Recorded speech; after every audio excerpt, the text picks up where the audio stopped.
success of an entrepreneur. We've raised the bar. Learn firsthand from successful business owners and create your own path to success. I'm gonna show you how great I am. It's time to hit the road to growth with team lead of the Enriquez Group, Realtor Vinny. Hi, Road to Growth listeners. Today I have Evona, and if you've listened before, you know I have a horrible time at saying last names. This is not going to be any sort of exception. It's a long one. It starts with the N. Evona, why don't you say the rest of it? Niewiadomska. There we go. We got that. See, it was like we did together. It was teamwork. I like that. She is the founder of Gifting Made. It's a simple, easy idea, yet I think most of us that own our own business probably don't do it. And we need that person that can keep us accountable and take it, be that cyber stalker, and make sure that your clients and referral partners know how much you care about them. Thank you, Evona, for being here. Yeah, I'm excited. Yeah, so you're originally from Poland and then came over here with your family at a young age, correct? I did. Yeah, I immigrated when I was 6 and I went back basically every year almost since then. What brought you over to the United States? Yeah, well, actually, basically the classic story you read in textbooks. My mom wanted a better life in the new world for her and her daughter. It was actually very common right now. Now it's common for people in Poland to go and work in the UK or basically anything, any country that's on the euro, make money, bring it back to their family. Back then, when I was born, it was the US. So my uncle and my biological father went to the US to make money and come back to the family, except instead of doing that, my biological father sent back divorce papers. So my mom was like, not going to have that. And she was like, I'm going to go to US and set up a life for, herself and me. And she did just that. And that's how we ended up in the US. Back in Poland, was she, I guess, working, or what was her situation back then? Mm-hmm. Yeah, so she went to school to be an engineer. I'm from Gdańsk, so shipbuilding, it's a major port. She went to school to be an engineer. Those credits, that like educational degree did not transfer to the US. So she did tech school to learn how to do CAD. So she's not technically an engineer here in the States, but she is doing engineering. And did she have that lined up when she came over here, or was it okay? No. Oh, no. We were actually like very close to moving. Well, I wasn't in the US yet, but we were going to be Canadian citizens because she was here for 2 years, and I don't know, there was some like visa restrictions and her time was kind of coming to a close, and but she made it work. She figured it out, but we were like this close to me immigrating to Canada and setting up a life there. And then what do you remember? I mean, I know you're fairly young. Do you remember your time originally in Poland? Do you remember your time when you first came over here? What do you remember? Yeah, I do. I miss that life. In Poland, I had this life of a really big family and family dinners, and it's now, so my mom always tells me I have this like fantasy of how like amazing family is and family gatherings. And I know that family's challenging and they fight, and family gatherings aren't what they're like in my head, but that's the version of family that I remember. And then when I came over, it was basically me, my mom, and my dad, my new dad, who I met as soon as I landed. And I just remember the only sentence that I knew in English was, "Hi, Daddy, I love you." But I was way too nervous to say it. So I landed, and my dad, technically my stepdad, but really the dad who raised me, had a Bugs Bunny for me. So, yeah. Now you're in the States. Did you know English at the time, or know any English words? No. Okay. So I literally only knew that phrase. how were you in school then? How were you learning English? How was the assimilation to the United States? Yeah, so it's funny because I don't really remember it too much. And I've actually, in the last year, I've done a lot of thinking of what impact that has had on me. My mom tells me I picked up the language within like 3 months. Basically, I started first grade like immediately, and I went to a school that had an ESL program, and I would spend like half the day there, which I don't remember a ton about at all. But yeah, I went to first grade not knowing English, and I don't really remember it being hard. I just remember, I don't know, being in school. I remember someone stole my erasers. I remember doing a play where I was a narrator and a chicken.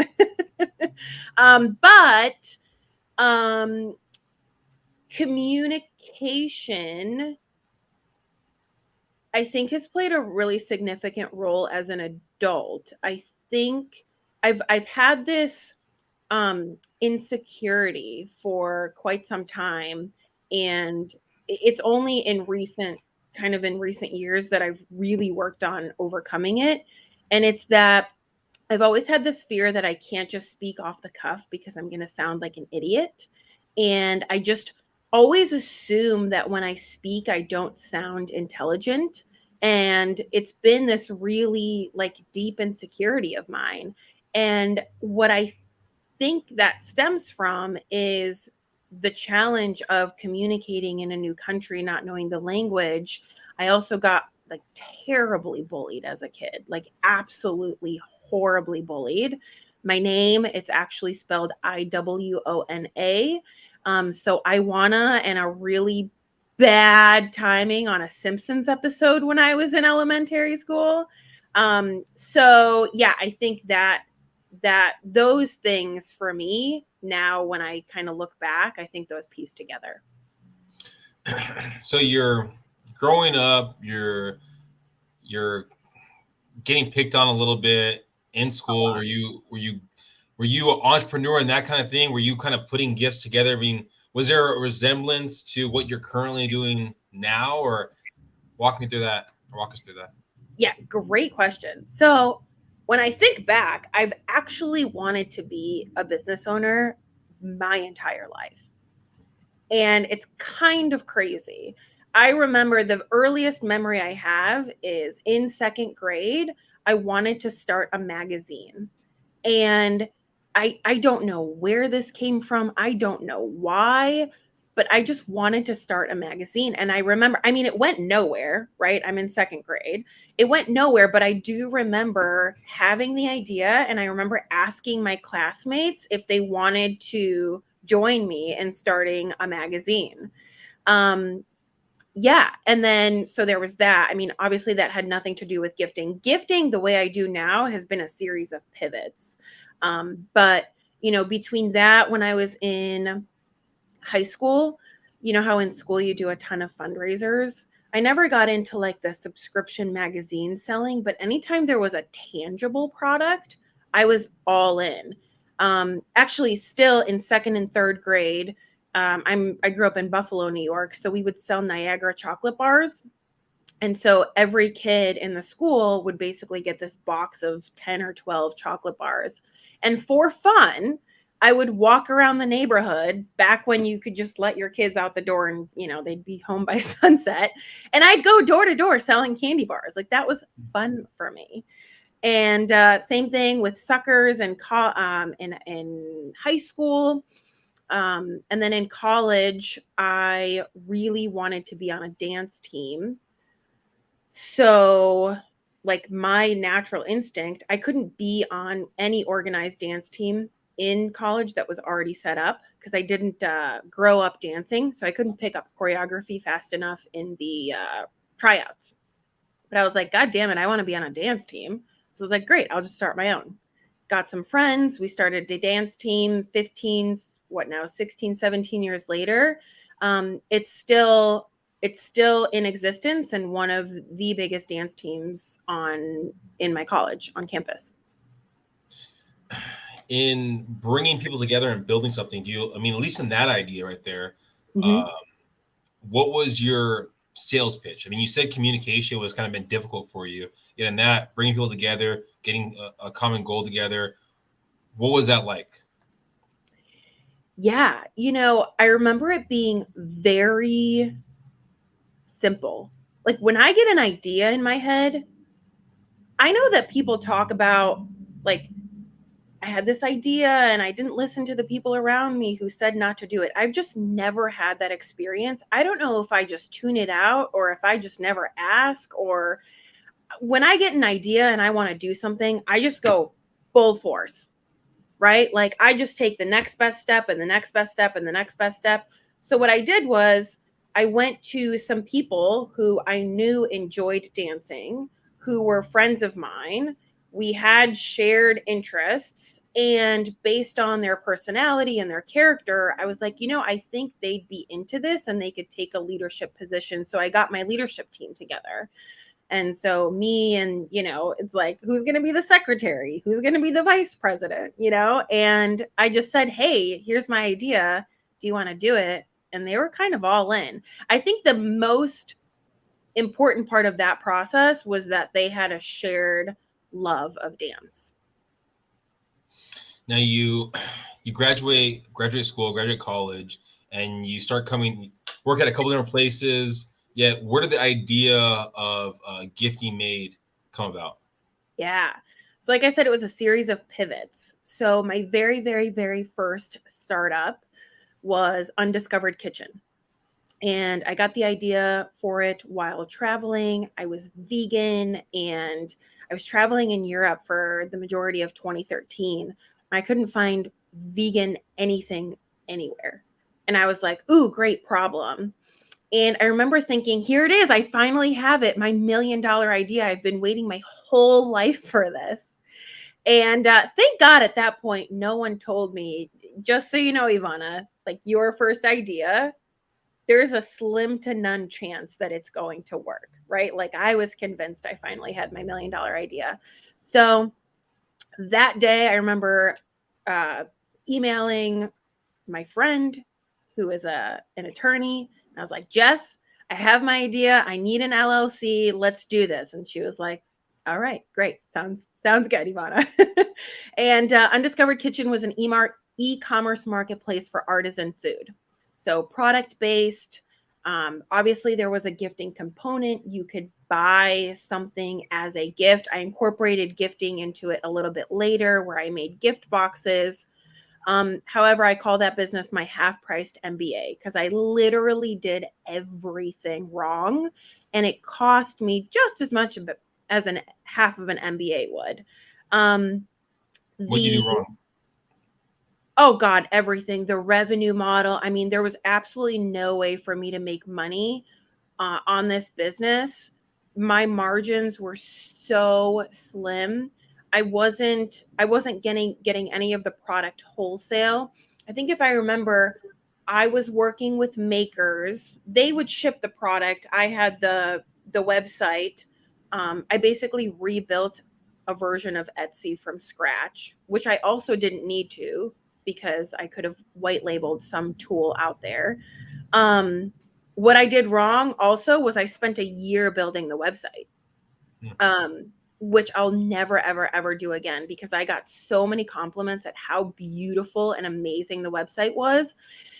And it doesn't matter, right? Because if the bones and the structure and the revenue model and all of that isn't in place and working, and if you haven't tested your MVP to know that you actually have a product market fit, then I don't care how many years you spent building a beautiful anything, right? Go ahead. What? Yeah. So in that model, is your background? Did you go to school for web design, or how were you picking up the idea of building a website?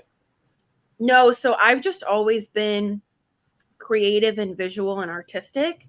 So what I did was when I knew I wanted to build an e-commerce marketplace, I like in my head was like, okay, it's basically like Etsy, right? Like that in my head I was envisioning.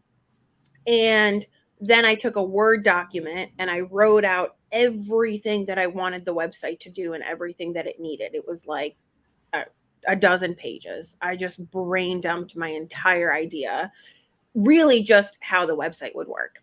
And then my partner at the time, he was also an entrepreneur and he had a website and he had worked with this team out of Bangladesh. And I was like, cool, let me connect with them. I connected with them. I don't know what I did, whether I sent them the Word document, they kind of figured out what I needed. And then we went back and forth. And here's the cool part. So on the design piece of it, in 2013, like I said, I traveled throughout Europe for 9 months. And before I traveled, I made a list of all the things that someone could potentially pay me for working remotely. And I had $3,000 to my name. And on that list was graphic design. And I had never done graphic design in my whole life, but I was like, I'm creative. Like, I could probably figure this out. So I did. YouTube can teach you pretty much anything. I had Photoshop. I later switched to Illustrator. Lynda.com, which is they definitely have Illustrator tutorials and they have tutorials on a lot of different things. I remember in Barcelona, I sat for 3 days straight. It was a 26-hour course and I just listened to the entire thing for 3 days straight. So I was a graphic designer and I was working with amazing brands. I have no idea. I mean, like pinch me amazing. And so I just took those graphic design skills and mocked up my own like vision in my head of what I wanted the website to look like. And then I would just pass it back and forth to the designers. So you had $3,000 to your name, and did you have plans of just trying to see how far that would last, or what were your plans when you went to Europe? I genuinely just had absolutely no doubt that everything would work out. So $3,000 to my name. In 2012, when I made this list and I decided to be a graphic designer, I made a website for myself, very basic, like Evona's a graphic designer now. And I made a list of literally every single person that I knew, whether it was a friend, an acquaintance, a colleague. I think that list ended up being like 253 people. And I wrote an email and I was like, hey guys, or like, hey, insert name. I think I used MailChimp. And I said, here's what I'm doing. I'm going to travel the world and I coined myself as an infographic designer because my brain works in marketing. And so I knew if I said I was a graphic designer, you could throw a rock and hit a graphic designer, right? But at the time, infographics were really hot in the marketing space. Everybody was sharing them. And so I was like, cool, I'm going to niche myself into infographic design. And that's what I said in my email. And I said, if you know anyone that needs an infographic, if you want an infographic. And from that one email, I got 2 projects. One was a barter and one was like $300. And I was like, this is awesome because now I basically get to become a designer while learning to become a designer with these real projects with real clients. And that's how it started. And then while I was traveling, we would go every single city, country we were in, we would go to co-working spaces. And I worked a regular 9 to 5, but really I was working anywhere from 12 to 16 hours a day because nothing I wanted more than to be an entrepreneur. So the idea of being an entrepreneur was almost more exciting than just traveling for a year. And every single day, I just did something that seemed like it would grow my business. So I'd post on LinkedIn. No, I didn't actually post on LinkedIn. I think I would update my LinkedIn profile. I would email people, like anything I could think of that would put me in contact with a potential new client or give me some sort of visibility on the internet. What drove you or what pushed you to wanting to be an entrepreneur?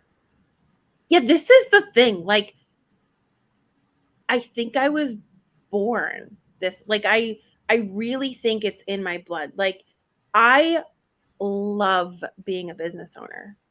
Every, like, gifting made, gifting, every business that I've ever done, like, gifting made will not be the end all be all. It will evolve over time. My future vision is to be an investor and a mentor for young entrepreneurs. I will evolve, but it every day I want to wake up and do this. And I don't know why. I am just so freaking jazzed to work for myself. I love it. Was there, I mean, when you're traveling, right? When you're on the beginning of your journey, I guess, right? Yeah. Were there ever any moments where you worried about where the next job you would get, the next place you would stay? I mean, what were happening in those moments? Yeah, good question. So I have never worried about money. Never, ever, ever, ever, ever. And it's never been an issue. Like, when I lived in Boston, there would be weeks or months where my last penny would go to rent. And my friend and I, we lived together. My college roommate, we moved to Boston together. We would have conversations about whether or not we wanted to buy beer or dinner. I mean, of course, we chose beer, but I never worried and I never asked for any money. And I think the not worrying piece, I've become like really woo woo over the years. Like, that is the key. I've just never worried and it's always worked out because I will always take the next step. And I have so much evidence of it'll just always work out, right? Like, that next client will come, or you'll get that unexpected refund, or whatever it is. And so I was just never blocked by worry. I was never stifled by it. Still to this day, I'm not a millionaire, but I know I will be. Like, there's absolutely no doubt in my mind that I'm going to be a millionaire. And that's just what I believe to the core of my being. Now, I guess going back to your business, right? Gifting Made. Hmm. For you, you talked about the idea of entrepreneurship. You talked about basically positivity. You're talking about, as you grow, you want to give back and so on and so forth, right? People that I've had on this platform before that have a kind of a similar mindset, one thing that usually pops up is I'm not charging enough money. Because I love what I do. I want to do this. I'm gonna grow. Did you ever have that issue of trying to figure out, am I charging enough, not charging enough? What was that like for you? Oh my God, are you kidding me? Abso-fucking-lutely. So I'll give you two examples. Back to my infographic days, I started by charging $300 per infographic. And as I now charge $12.50. I still do one-off projects. But the only reason I ever increased my price was because I got more confident. That was it. Like, literally that was it. One day I charged 300 and I was like, okay, I think I know what I'm doing here. Next client would come, and I'd quote them 500 and then 750, right? And it just continued to increase that way. When I launched Gifting Made, I was charging pennies. Pennies. However, I got the experience, right? So the trade-off for me, like, I'm not mad about it, right? Because it's a learning process. The best thing I did was hire a business coach. And it's not necessarily like my business coach, right? Like, she's the reason why my price is what it is now. But it's more like she's validating, Evona, you're really good at what you do. Like, the value is there, right? So validating that my service actually has this value because my confidence just wasn't like up to speed with what I was offering. But a very similar process of it's really just like wading into the pool, and then eventually you get to the deep end, and it's just a matter of getting more comfortable. So the price just slowly and incrementally increased, and evolved over time as I learn. And how do you build a really powerful campaign? Like, things have evolved over time. And yeah, the price increased, but not because I was necessarily changing what I was doing, but simply because I got confident in the value I was providing. How do you remind yourself of the value, of the confidence? I mean, in those moments where maybe someone laughs at basically the cost or shoots back at the cost. I mean, how do you remind yourself in those moments of that confidence? Yeah. So continuing to work with my business coach is really, really key. And that piece of it is really about getting really comfortable in the sales world of rejection. Like, I feel like I'm really comfortable in like life rejection and failing. Like, we fail every single day. And I'm very comfortable with the word failure and using it, that we also succeed every single day, right? But in a sales scenario, that's the nature of sales, right? So when I started B2B selling and selling directly to people and having sales calls, it was awful. I mean, every single time someone would say no, like, the emotional withdrawal from that was terrible, right? You feel like the shittiest human, like you have absolutely no value to add to this world. The only thing that helps you get over that is by having a whole lot of sales calls. It's just repetition. And I remember a mentor of mine told me that, and I didn't really like believe it. And then a couple years ago, I booked between connection calls and sales calls. In one quarter, I had 180 phone calls. And they weren't all sales calls, but obviously every conversation, you're talking about yourself, you're talking about your service, you're getting to know people. And having calls back to back to back to back, and just hearing no, no, no, no, no, and then a yes and a no, no, no, no, no. Eventually you just become like a bouncing board, and it's like, okay, cool, it's not for you. And I had to learn and really understand and be aware that it has nothing to do with me. It literally has nothing to do with me. No, I mean, yeah, I totally agree with you. I mean, I think we take things too personal sometimes and realize, you know what, the no doesn't mean basically no to me. It just means no to the product, or no at that time. Yeah. If we were talking, oh, go ahead, sorry, you say?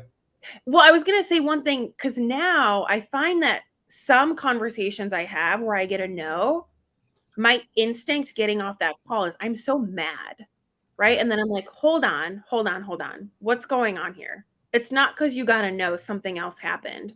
And there's been a few times where I think back and I have a conversation with someone who very clearly does not understand what I do and does not see the value.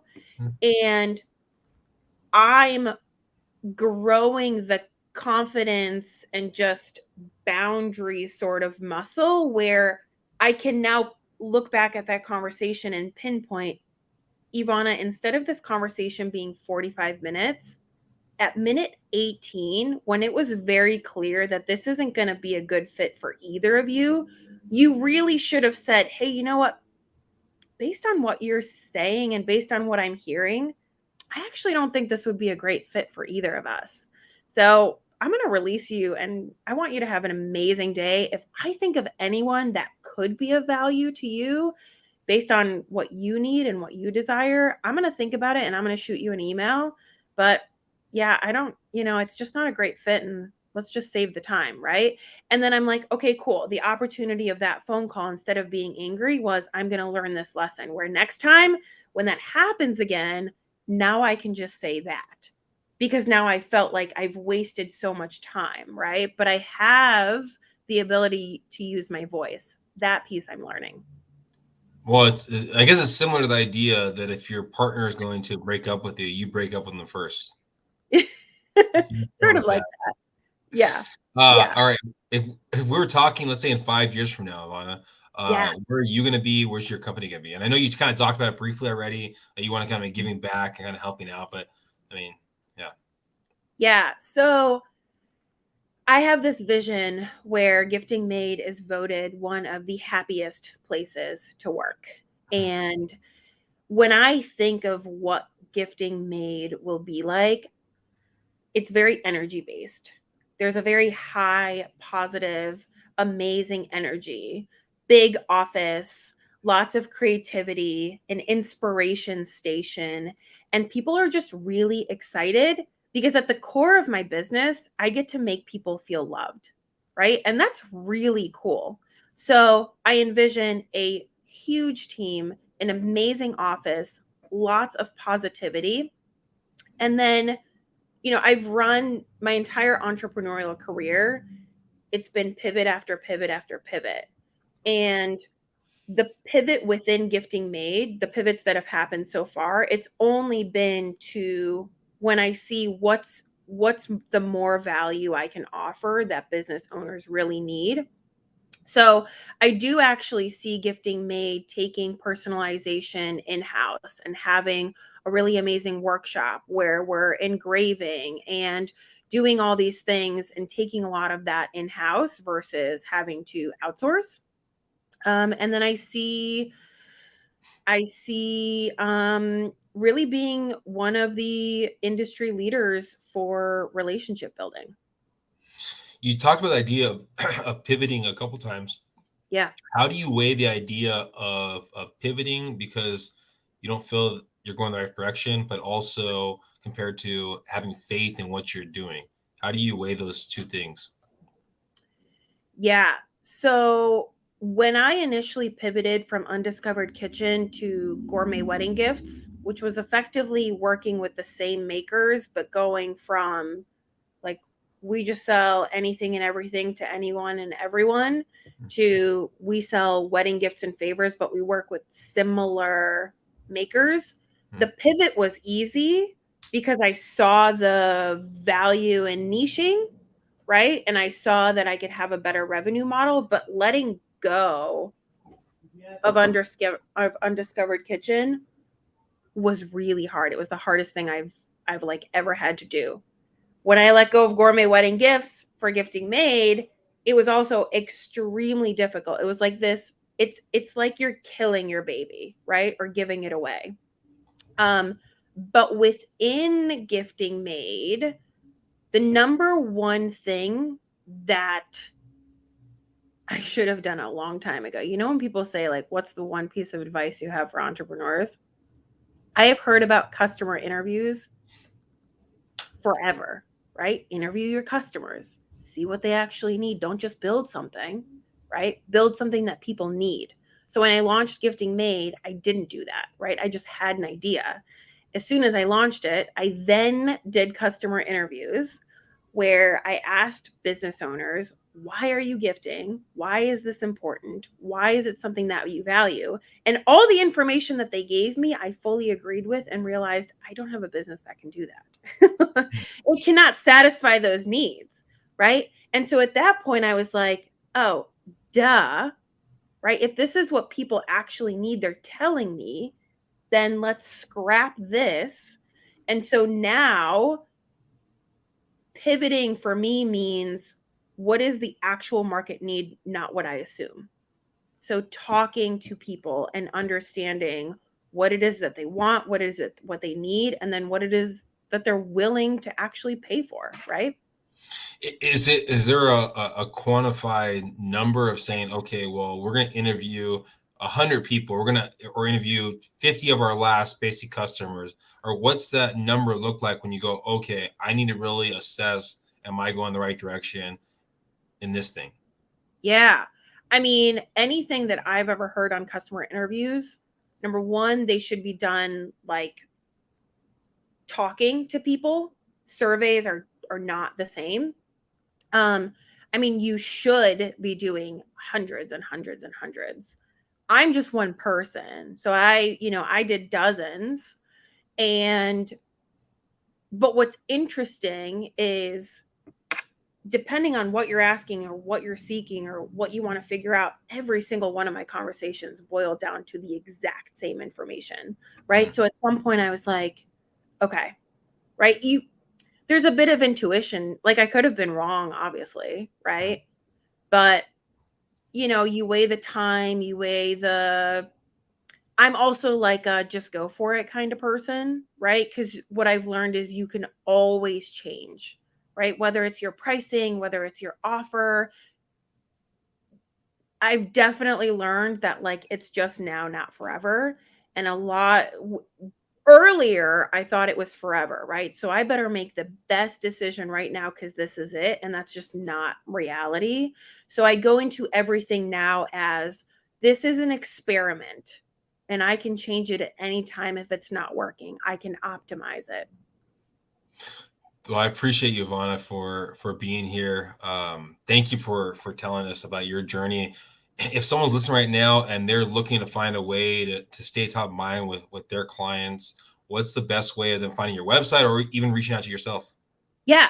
So Gifting Made, MADE, like Gifting Made Easy, but giftingmade.com. My email is ivana@giftingmade.com. Those are the best ways to reach out. Yeah, again, thank you, Evona, for being here. I know people listening right now, sometimes it seems like the world's falling apart, and maybe it might not be as easy as Evona talks about, of just having faith in what you're doing.